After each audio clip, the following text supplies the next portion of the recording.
Stop gou vir 10 sekondes. Dit kan jou volgende 10 jaar verander. Luister nou mooi. Want jy weet al hoe dit voel om dieselfde maand oor en oor te leef. Dieselfde stres, dieselfde rekeninge, dieselfde bekommernisse, dieselfde ek sal dit uitsorteer of dieselfde oorleefmode. En as niks verander nie, verander niks. Jou lewe verander nie omdat jy gelukkig is nie.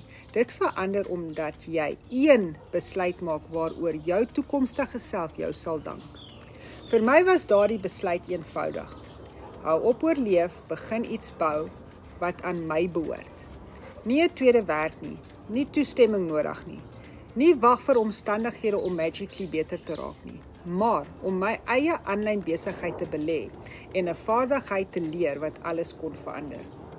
Dit vat nie perfekte tydsberekening nie. Dit vat nie selfvertroue nie. Dit vat nie ondervinding nie. Dit kom met tyd. Dit vat ook 'n oomblik soos hierdie een wat jy uiteindelik sê, ek gaan nie dieselfde jaar 10 keer agter mekaar leef nie. Jou volgende 10 jaar kan heeltemal anders lyk as jy toelaat dat vandag jou draaipunt is. Kommentaar info en ek wys vir jou die presiese blueprint wat my lewe verander het en joune ook kan verander. 10 sekondes, een besluit, 'n hele nuwe toekoms vir jou.